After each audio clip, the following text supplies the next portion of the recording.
shut up or I'll fuck him up. You know, Yeah. it really pissed me off because it's like, you know, I already know what you're doing. You're a coward, so you're going to try to involve others, so others will be involved in your beef, so that way you can get your cavalry, you know what I'm saying, and then you can stand behind all your people while they on the front line getting fucked up for you, and try to get some other people to get fucked up while you sit back in your mansion and shit, and don't go out in the war yourself, you know what I'm saying? Because if you would have just threw Roger directly at Suge, who he had a problem with, and then handle it like a man between him and Suge, he gonna get his ass kicked. You know what I'm saying? Yeah. So, say they do sign waivers and go on Howard Stern or pay-per-view and box it out. He gonna get his ass beat. He don't want that. So what he gonna do is throw rocks at the whole label, get the whole label to bark back, so then his homies will be like, well, we can't let them do that and step up for him. You know, it's a tactic. You know what I mean? Yeah. Tactic, but it was a cowardly tactic. You know who you got beef with. Go handle it. Be a man. You ain't no man? Okay. You want to pimp slappers? We got the slap back on my album. You know what I'm saying? And then that's all I'm going to say about that, because he can't handle me on the microphone. Yeah, and who produced the slapback? Darren Vegas. Yeah.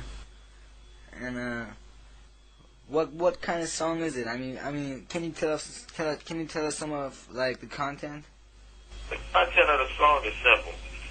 Why are you talking about Crooked and Crooked ain't said shit to you now? Crooked ready to smash you. Yeah. That's the whole content. The whole content is you shouldn't have never ever picked on young Crooked. You should have let a sleeping dog lie, you know?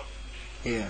Because, you know, I was being a man about it. I recorded a whole album without even talking about the dude because I ain't have nothing to do with what happened in the past. I'm trying to be the future of Deathrow. You know what I mean? Right. So I ain't have nothing to do with what was going on in the past.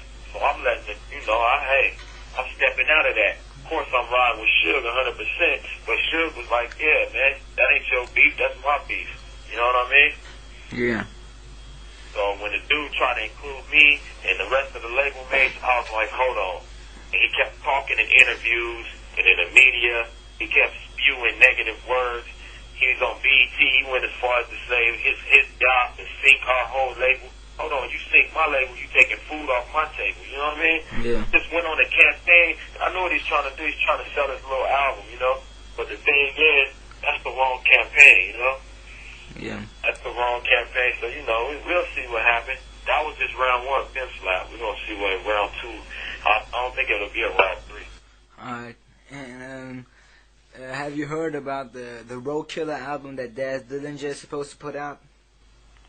Yeah, I heard about it, but that's all I keep doing is hearing about it. You know what I'm saying? That's all I keep doing is hearing about it. So, we'll see. Yeah. And will we ever hear your album that was supposed to come out way back called Untouchable? Yeah. You remember how Nas released the Lost Tapes? Yep. Yeah, I'm finna do that right after we drop them. Say hi to the bad guy. Oh, that's tight. And, well, can you tell us some of the songs that's going to be on it? On Untouchable? Yeah, some cats. I may leave the vocals from dudes who, you know what I'm saying, we ain't even getting along with.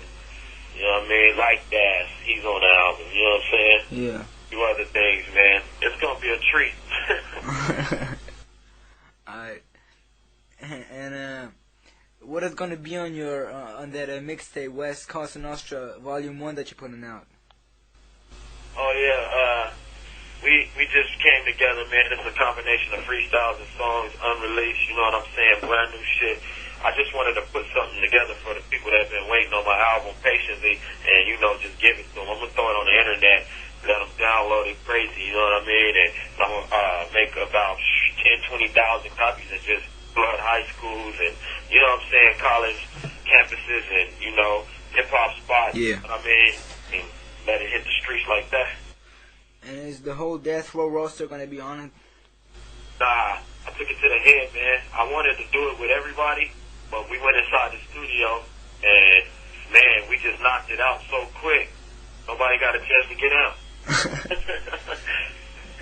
So, you know, but we're going to do Volume 2, Volume 3, so, you know, the next one with the row on it, I probably won't even be on it much. I'll just host it, you know what I mean? And that's they're gonna get out. Yeah, it seems like the West Coast artists are getting into the major mixtape thing. Do you think mixtapes are a good way to promote? Yeah, I think they are. You know what I'm saying? They've been doing it out east, of course, you know. And I think they're a good way. I mean, you know, the East Coast system is kind of cool because if you get hot on a mixtape out there, it's possible that a record company will have a bidding war over you. Yeah. Get a record deal that way. I hear we don't have that system. So if this mixtape system blows up, cats that are unsigned will get an opportunity to get major record companies looking at them and considering signing them. You know what I mean? Yeah. So I'm digging that. Yeah, that's cool. And do you think the Dysfunctional Family soundtrack could have been any better?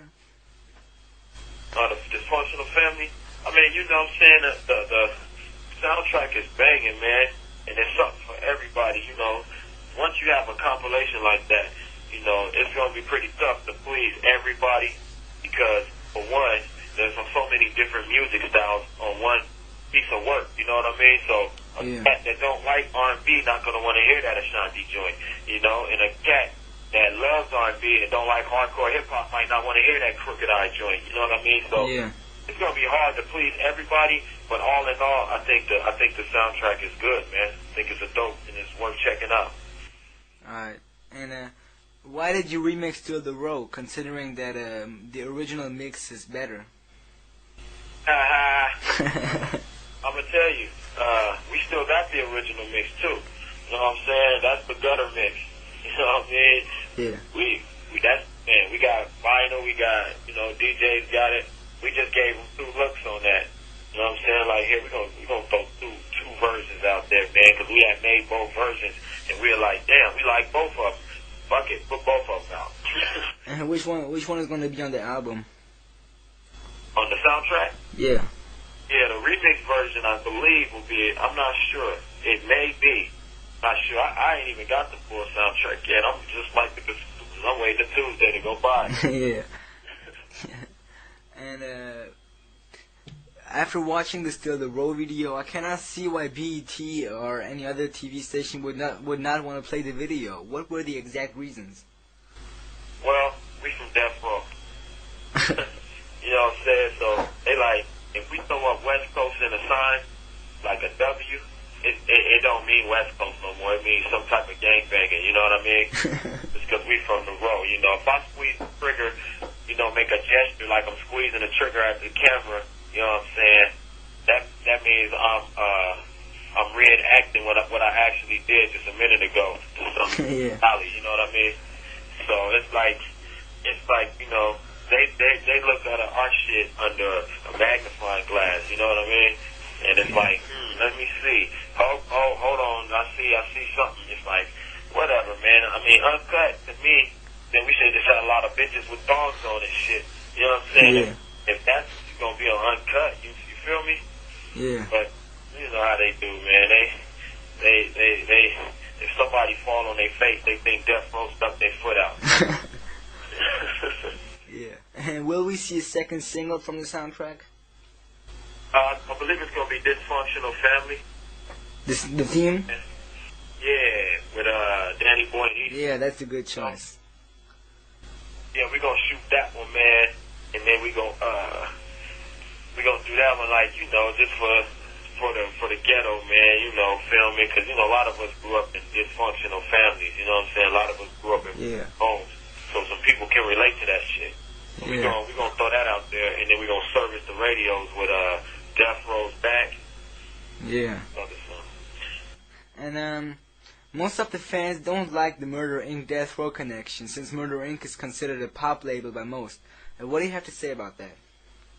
Well, you know, my thing is, you know what I'm saying, whenever two people from two different coasts, you know what I mean, are able to unify in any kind of way, it's positive. You may not agree what kind of music Murder Inc. make, you may not agree what kind of music Deathrow make, you know what I'm saying, but here you have an East Coast label and a West Coast label united instead of going at each other, so it's always positive to me, you know what I mean?